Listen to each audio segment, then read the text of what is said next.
Hello, we're back. It's been a while since I've done a review. Um, been off the beer for a month and a quarter or so, just like cold turkey kind of thing. Uh, and back on it tonight. So there we go. Got a couple reviews to do tonight. High Tide Imbibe. And we're going to be doing that. What we got tonight is from Good Robot Brewing. And this is one I wanted to pick up for a while. It just showed up on my shelf. And mostly because of the name, because it's a play off of a musical artist that I deeply love and respect, and that is Tom Waits. And this is Tom Waits for No One Stout. At 7.9% alcohol by volume, so it's an Imperial Stout.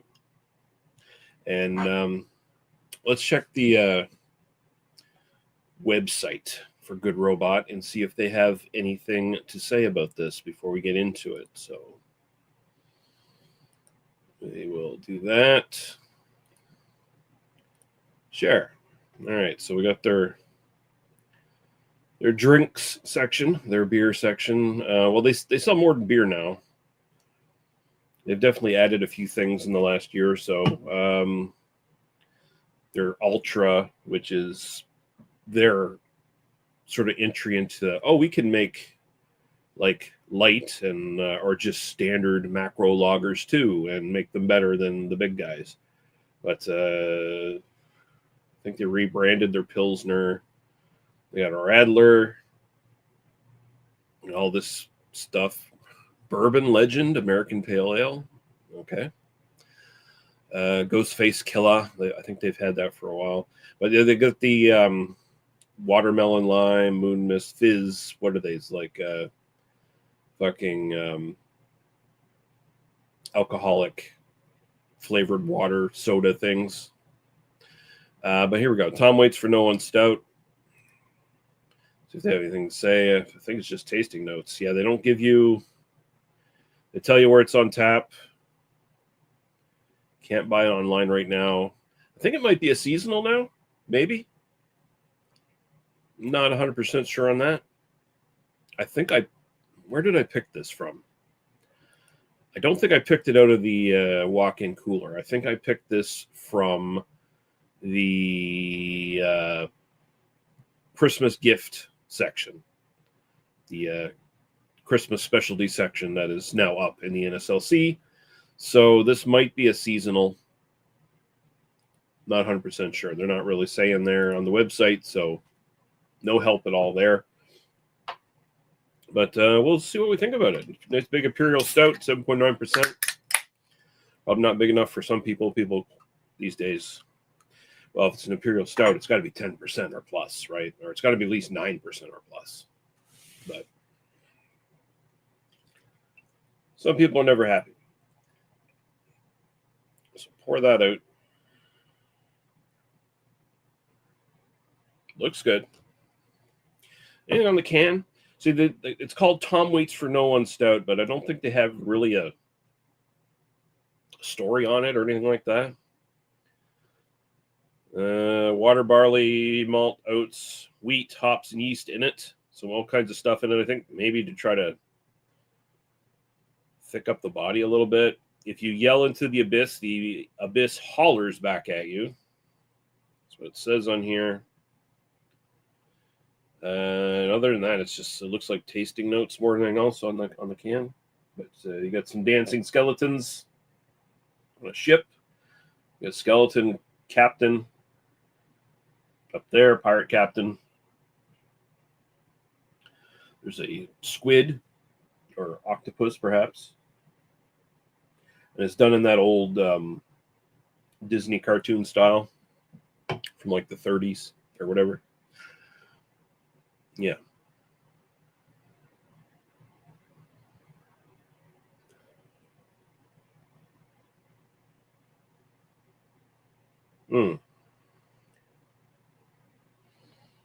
Light coffee in the aroma here.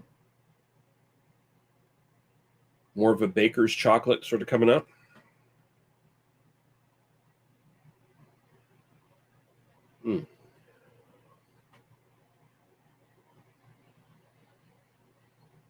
Seems to be an underlying little bit of fruitiness, like something date-like, plum date, something along those lines, something dark. But it's more just like a waft of kind of baker's chocolate and maybe a teeny bit of coffee in the background. All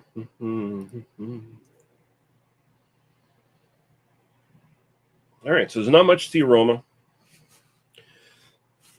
See how this does on the actual drink. So, cheers.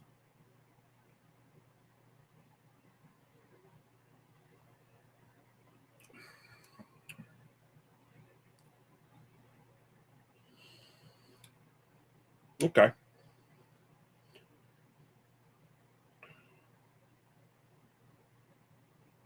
Mm.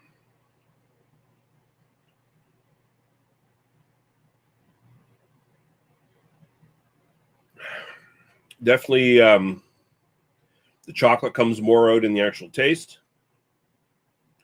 It is like a really one of those like high in cocoa, like sort of deep dark chocolate kind of flavors. Like if you buy like a 90% cocoa chocolate bar or whatever, like from Lind or whatever, right? It's very much within that sort of range. Sort of circling the chocolate. There's a sweetness there. It's both like a chocolate sweetness, but also there's again a kind of a dark fruit kind of sweetness there, like something you might get from like a fortified wine of some sorts. Is like sort of like a dark fruit sweetness kind of there, a little sugary sweetness. It's not super big or anything. It just sort of accents the overall dark chocolate taste to it. Finishes very charry, very coffee roast, almost like to the point of like char, kind of an intense finish. And there's any alcohol astringency or anything, it's pretty much masked in that sort of char, roasty kind of finish. For an Imperial Stout, it's definitely, I'd say it's very reserved, very simple. It's definitely not what a lot of people kind of hope and expect for an Imperial Stouts these days. At least I'd assume. I'd assume most people haven't really gone off the hey, my Imperial Stout should be barrel aged. It should have these flavors. It should have like dessert beer flavors. It should have all the vanilla, all the like bourbon barrel stuff attached to it. And it should have, like this and that, and maybe cinnamon bun and all this other bullshit. This is just a very like hard aged Imperial Stout that masks its alcohol very well, gives you a couple really good simple flavors. And if it's lacking anything, really, in my opinion, is the body is a little thin, pretty thin actually. It's like approaching medium bodied, but it definitely doesn't have a lot of body to it, which just seems to be the problem with stouts in general these days. They're never that, like, these days they're never that meal in the glass anymore that the whole idea of the stout promises.